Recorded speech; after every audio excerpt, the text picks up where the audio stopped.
আমার বাংলাদেশে ভাইরাল দুজন ব্যক্তির নাম হলো TikTok Prince Mamun. Prince Mamun TikToker. তার মাথার দিকে তাকালে মনে হয় কত রং, এই পাশে নীল, এই পাশে লাল, এই পাশে হলুদ হতে পারে।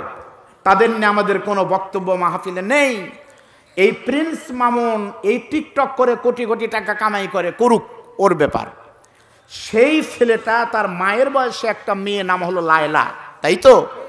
লায়লার সাথে সম্পর্ক করে 21 সাল থেকে একই ছাদের নিচে একই ঘরে এক খাটে বসবাস করে। সবাই জানে হতেই পারে ছোট বড় ব্যবধান, বয়স যদি প্রাপ্তবয়স্ক হয় 20 বছরের ছেলে 40 বছরের মেয়েকে বিয়ে করতে পারে, ভার্জিন হতে পারে, ইনটেক হতে পারে, কোনো সমস্যা নাই।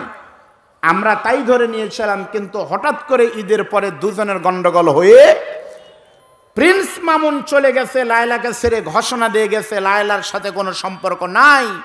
সবাই বলতেছে সম্পর্ক না থাকলে হতে পারে। আমরা জানতে চাই লায়লার সাথে আপনার কি সম্পর্ক ভাই? উনি তখন বলতেছে না, লায়লার সাথে জাস্ট আমার জিএফ সম্পর্ক। জিএফ মানে হলো গার্লফ্রেন্ড, সে আমার একটা ভালো বন্ধু। আচ্ছা, বন্ধুর সঙ্গে বন্ধু একসাথে চা খেতে পারে, একসাথে বিদ্যালয়ে যেতে পারে, একসাথে পড়তে পারে, রাতের বেলায় একসাথে থাকতে পারে? তা 21, 22, 23, 24 শেষ হয়ে গেল, একসাথে ছিলেন, কেন ছিলেন? তখন বলতেছে না, জাস্ট ও আমার ফান আর আমি ওর ফান, এই দুই ফান। রাতের বেলা গান গাইছি, যা করার করছি, এখন ওগুলো আর কিছু নাই। এই বক্তব্য দেওয়ার পরে, এই বক্তব্য যখন মিডিয়াতে এসেছিল, বাংলাদেশের বুদ্ধিজীবী যারা কথায় কথায় ইসলামের ভুল ধরে তাদের টকশোতে বলা উচিত ছিল প্রিন্স মামুনের সাথে লায়লার কি সম্পর্ক, বিয়ে ছাড়া কেমনে থাকলো।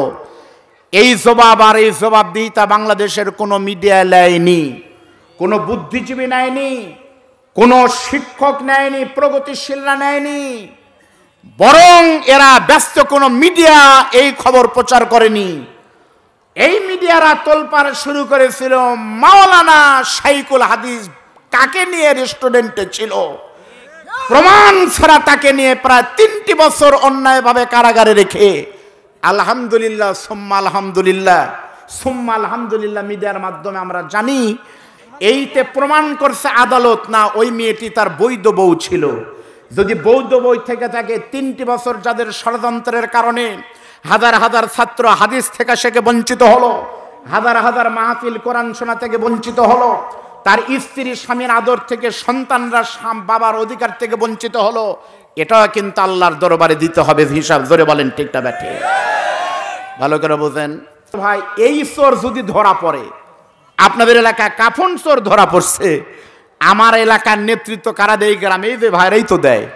তাহলে বলেন তো, জুতো চোর ধরা পড়লে না এবার ছাড়িয়ে দিবেন, আম চোর ধরা পড়লে না থাপ্পড় আর চর দিয়ে ছেড়ে দিবেন। কাফনের কাপড় চোর যদি ধরা পড়ে, সে চোরকে কি আপনারা ছাড়বেন? জোরে বলেন। এর থেকে বড় চোর কিন্তু আর হয় না, কিন্তু এর থেকে কিন্তু বড় চোর বাংলাদেশ আছে না নেই? জোরে বলেন। আল্লাহ নবী ঘোষিত বড় চোর হলো নামাজ যে চুরি করে, সেই সবচাইতে বড় চোর। জোরে বলেন কথা ঠিকটা ব্যাঠি? কত অপরাধ আমরা করতেছি, অত অপরাধ করার পরে কিন্তু আমরা সিনা টান করে কিন্তু ঘুরতেছি, ঠিক না ব্যাঠিক বলেন? আমি ছোট মুখে একটা কথা বলি ভাই, পচা শামুকে পা কাটে। আল্লাহ কোরআনে বলতেছেন হাল ইয়াস্তাবিল্লাযিনা ইয়ালামুনা ওয়াল্লাযিনা লা ইয়ালামুন, যারা জানে আর যারা জানে না তারা কখনো এক হতে পারে না। আমি আল্লাহকে সাক্ষী রেখে বলতেছি, আমাদের বাংলাদেশ 6 ঋতুর দেশ। কোথা খুঁজে এমন দেশটি পাবে না কো তুমি, সকল দেশের রানী সেজে আমার জন্মভূমি। এই বাংলাদেশে গ্রীষ্মে পাওয়ার, বর্ষায় নাও, এটাই আমাদের ঐতিহ্য। বর্ষা মাসে বৃষ্টি হবে, শীতের দিনে শীত হবে, বসন্তে ফুল ফুটবে, চৈত্র মাসে জ্যৈষ্ঠ মাসে মৌ ঘ্রাণে চতুর্দিকে আমে ভরে যাবে, এটাই আমার বাংলাদেশ। আপনারা যেটাই বুঝান না কেন, কোরআনের ঘোষণা অনুযায়ী জাহারাল ফাসাদু ফিল বাররি ওয়াল বাহরি বিমা কাসাবাত আইদিন নাস, এটি অবশ্যই আল্লাহ পাকের গজব, গজব এবং গজব। জোরে বলেন কথা ঠিক না ব্যাঠি? আল্লাহ নবী হাদিস শরীফে কয়েকটা আলামতের কথা বলছে কিয়ামতের। তার ভিতরে একটা হলো কিয়ামত ততক্ষণ হবে না যতক্ষণ পর্যন্ত যতক্ষণ পর্যন্ত প্রকাশ্যে জেনা না হবে, গোপনে না, প্রকাশ্যে জেনা না হবে। নবী কিন্তু গোপনে বললে, রাজশাহী প্রত্যেকটা অনেক হোটেলে জেনা হয়। রাজশাহী বিশ্ববিদ্যালয়ে কপট কুপতি যুবক যুবতীরা বাকবাকম করে মেলা কিছু করে 14ই ফেব্রুয়ারিতে। নবী কিন্তু তা বলেননি। নবী বলছে প্রকাশ্যে জেনা কুকুরের মতো না হবে ততক্ষণ পর্যন্ত কিয়ামত হতে পারে না। আপনারা বলেন তো, এখন জেনা কি প্রকাশ্যে হয় না গোপনে হয়? বলেন প্রকাশ্যে না গোপনে হয়? বলবেন প্রকাশ্যে হয় মানে? আমি একটা দৃষ্টান্ত দিব, আমি দ্বিতীয় বক্তা আমি ভুলে যাইনি আজকে। সেটা হলো, আল্লাহ নবী বিশ্ব নবী বলতেছে তুমি কি গুনাহ করছো? ওই যুবক তখন বলতেছে হুজুর আমার গুনাহটা হলো আমি কাফনের কাপড় চুরি করেছি, কিন্তু তার থেকে একটা ভয়ানক গুনাহ আমার গতকাল হয়ে গেছে। আপনারা কি শুনতেছেন মনোযোগ দিয়ে? সেই গুনাহ হলো হুজুর আমাদের এলাকার সবচেয়ে সুন্দরী তরুণী উর্বশী একটা মেয়ে গতকাল কিন্তু মারা গেছে। ওই মেয়েটিকে যখন কবরে রাখা হয়েছে হুজুর, সকলের সঙ্গে আমি কবরে 3 মুষ্টি মাটি দিয়েছি। কবরে 3 মুষ্টি মাটি দিয়ে যখন সবাই চলে গেছে, আমিও কিন্তু দিনের বেলায় চলে গেলাম। কিন্তু নিশি রজনীতে চতুর্দিকে যখন অন্ধকার নেমে এসেছে, আমি আর 1 মিনিটও দেরি না করে আস্তে করে বাড়ি থেকে বিশাল বড় একটা কোদাল নিয়ে বেলচা নিয়ে এসে ওই মানুষটার মহিলাটার কবর থেকে মাটিগুলো সরাই দিই।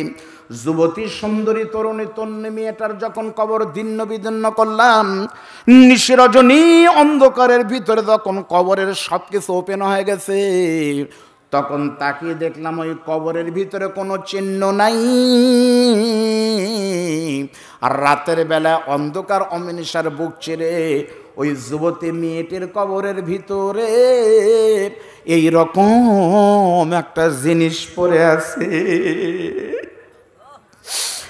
সঙ্গে সঙ্গে আমি মেয়েটির কবরের ভিতরে নেমে, আমি তো পেশাদার কাফনের কাপড় চোর, আমার কোনো ভয় নাই ডর নাই।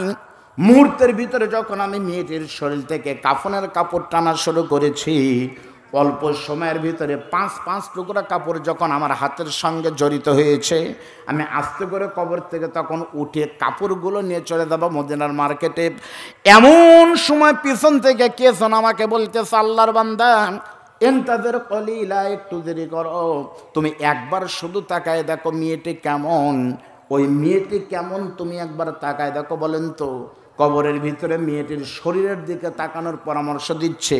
এই পরামর্শ কোনো হুজুর দিল, কোনো বক্তা দিল, কোনো পীর দিছে, নাকি শয়তান দিছে?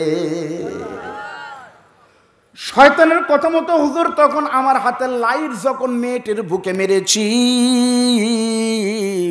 যুবতী সুন্দরী তন্ন উর্বশী মেয়েটির শরীর দেখে নিজেকে কিন্তু আর আমি স্থির রাখতে পারিনি। শয়তানের ধোকায় পড়ে নিজের সব অস্তিত্ব ভুলে গিয়ে তখন কবরের ভিতরে ওই মেয়েটির সঙ্গে আমি বিরাট পাপ করেছি, জেনায় আমি লিপ্ত হয়েছি। মেয়েটির সঙ্গে জেনা করে যখন আমার দৈহিক চাহিদা মিটে গেছে, আস্তে করে কবর থেকে উঠে গিয়ে কবরটা সুন্দর করে দিয়ে কবরের 5 টুকরা কাপড় নিয়ে যখন রওনা দিলাম, এমন সময় আমার মনে হচ্ছে যুবতী সামনে এসে বলতেছে, আল্লাহর বান্দা তুমি একটু শোনো, তোমার সঙ্গে আমার কিছুক্ষণ কথা আছে। সেটা হলো তুমিও কিন্তু মুসলমান, আমিও মুসলমান। তোমাকে যিনি বানিয়েছেন আমার কিন্তু উৎপত্তি সেখান থেকেই। আবার আমাকে যিনি কবরে রেখেছে, আমাকে তোমাকে এক জায়গায় উঠানো হবে। এই যে কবরের ভিতরে আমার প্রথম রাত, আজকে প্রথম রজনী, আর প্রথম রাতেই তুমি আমার জীবনের সমস্ত সম্পদ তুমি শেষ করেছো। ওই আল্লাহর কসম করে বলতেছি, যখন থেকে নামাজ ফরজ হয়েছে সুস্থ অবস্থায় কোনোদিন 1 ওয়াক্ত নামাজ বাদ দেইনি, কোনোদিন রমজান শরীফের রোজা বাদ দেই নাই। আমার এই সুন্দরী মুখটা কিন্তু দুনিয়ার কোনো পুরুষ দেখেনি, যেহেতু আমি এখনো বিবাহ হয়নি। আমার আল্লাহর ফায়সালা অনুযায়ী আমি কবরে চলে আসছি। শুধুমাত্র দুনিয়াতে 2 জন পুরুষ আমাকে দেখেছে মুখটা। 1 নম্বর আমার জন্মদাতা পিতা, 2 নম্বর আমার কলিজার টুকরা ছোট ভাই। আর আজকে কবরের ভিতরে তুমি উলঙ্গ করে আমার সর্বনাশ করে চলে গেলে, মনে রেখে দিও কমপক্ষে কবরে 50,000 বছর থাকতে হবে। আমি কোনোদিন গোসলও করতে পারবো না, এই অবস্থায় কিন্তু আমাকে তুমি শেষ করে দিয়ে গেলে। আজকে কিছুই করতে পারবো না, কিন্তু কাল কিয়ামত যখন শুরু হবে, এই কবর থেকে যখন আল্লাহ হাসরে তুলবেন, যখন আল্লাহ বলবেন ইকরা, কি বলবেন? আমরের সিগা আলেমালা বলবেন ইকরা পর। আপনারা অনেকে মনে করছেন কিয়ামতের দিন আল্লাহ হিসাব নিবে থানাওয়ারি, বাউশা ইউনিয়নের লোকেরা জান্নাতে যাও তাই বলবে? শামকদুম বাবার দরবারে কারা সিন্নি দিছো তোমরা এই জান্নাতে ঢোকো তাই বলবে? হিসাব হবে এক এক করে। হিসাব হবে কয়টা করে? কিভাবে? রাজশাহী মেডিকেলে ডাক্তার দেখাতে যখন যান চেম্বারে, যতই রুগীর সিরিয়াল হোক, ডাক্তার কি একসাথে সবাইকে দেখে না? এক এক করে দেখে। ওই রকম করে এক এক করে আল্লাহ ডাক দিবেন, তুমি আসো, নাম কি? ময়নুদ্দিন। বাড়ি কোথায়? উনি বলবে আমার বাড়ি দীঘা বাঘাতে। আল্লাহ বলবেন তোমার আমল নামা তুমি পড়ো। তোমার নাম কি? আব্দুল বারী রশিদি। তোমার আমল নামা পড়ো। আল্লাহ কলম নিয়ে থাকবেন হাকিম, আসামি তোমাকে পড়তে হবে কিতাবাকা কাফা বিনাফসিকা লিয়াউমা আলাইকা হাসিবা। হিসাব দিয়ে জান্নাতে যেতে হবে। জোরে বলেন আল্লাহু আকবার। হিসাব কি হবে? আল্লাহ বলতেছে ফামাই ইয়ামাল মিসকালা যাররাতিন শাররা ইয়ারা। একটা জাররা পরিমাণ হিসাবও কিন্তু জি এক জাররা পরিমাণ হিসাবও কিন্তু দেওয়া লাগবে। আবার ভালো কাজের কিন্তু পুরস্কার কিয়ামতে হবে। ওই কিয়ামতের দিন দেখা যাবে তুমি কেমনি হিসাব দাও। ওগো নবী এই কথা বলে মনে হলো মেয়েটি চলে গেছে। হুজুর আপনি আমাকে এখন বলেন তো, এই যখন এই মেয়েটি এই কথা বলে চলে গেছে, আমি তখন আস্তে করে এসেছি হুজুর আপনার কাছে শুনতে চাই আমার জীবনের এই গুনাহটা আল্লাহ মাফ করবে কি করবে না। আপনাদের অনুরোধ করতেছি এভাবে মনোযোগ দিয়ে 5 মিনিট শোনেন।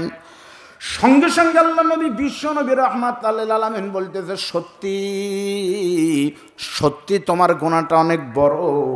যখনই নবী বলছে সত্যি তোমার গুনাহটা অনেক বড়, তখনই যুবকটা মারছে দৌড়। কি করছে? আর সময় দেয়নি নবীকে, কারণ নবী যদি একবার বলে ফেলে তোমার মাপ কোনোদিন হবে না, সত্যি কিন্তু মাপ একেবারে আর হবে না। ঠিক না? ঠিক বলেন। কারণ নবী যা বলছে সেটাই কিন্তু ফায়সালা হয়েছে। আল্লাহ যেটা বলছে সেই কথা কিন্তু এদিক সেদিক হয়েছে, কিন্তু নবীর কোনো কথা কিন্তু কম বেশি হয়নি। আল্লাহর কেবলা ছিল কিন্তু মক্কার দিকে, আর নবীরটা ছিল কিন্তু আল্লাহরটা ছিল ফিলিস্তিনের দিকে, আর নবীরটা ছিল মক্কার দিকে। বলেন তো পরিবর্তন হয়েছে কারটা? নবীরটা। আল্লাহরটা পরিবর্তন হয়েছে, নবীরটা কিন্তু ঠিক আছে। সেই নবী যদি বলে ফেলে তোমার মাফ হবে না, ওই যুবকটা তখন মারছে দৌড়। হাদিস শরীফের বর্ণনায় পাওয়া যায়। শর্টকাট করে বলতেছি 40 দিন চলে গেছে, যুবকটার কোনো খবর নাই।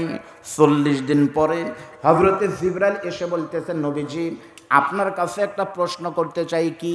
ওগো নবী এখন থেকে 40 দিন আগে লাশের সাথে যে যুবকটা জেনা করেছিল, নবী বলতেছে হ। ওগো নবী আপনি কি জানেন ওই যুবকটার কি খবর? নবী তখন বলতেছে ওয়াল্লাহু আ'লাম, আল্লাহই ভালো জানে। বলো হুজুর আল্লাহই ভালো জানে, কিন্তু এই মুহূর্তে আপনাকে জানাবো আমার আল্লাহ খবর দিয়েছে ওই যুবকটা শত শত হাজার হাজার মানুষকে কাফনের কাপড় চুরি করার কারণে আর সর্বশেষ লাশের সাথে জেনা করার কারণে ওই লোকটাকে আল্লাহ জাহান্নাম দিয়ে দিয়েছিল অবধারিত। কিন্তু যুবকটা এখান থেকে চলে গিয়ে ওই যে মদিনার সব থেকে লম্বা বড় আকাশচুম্বী গগনবিদারী পাহাড়, ওই পাহাড়ের মাথার উপর চলে ওই যুবকটা গত 40 দিন ছোট্ট একটা আমল করেছে কোরআন থেকে।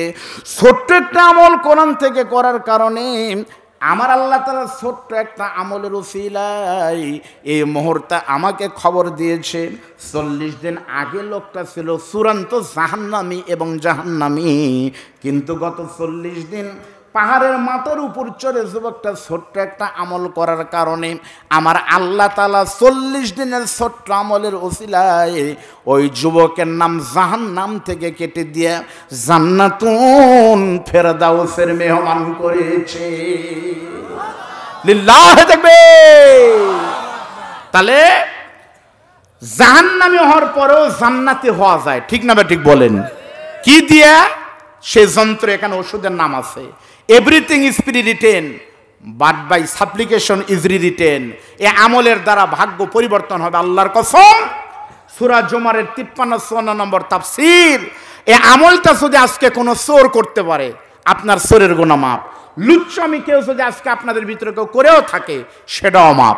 যা করবেন এখানে এসেছেন জাহান্নামে হয়ে, এখান থেকে উঠবেন জান্নাতি হয়ে, এ আমল করলে ইনশাআল্লাহ।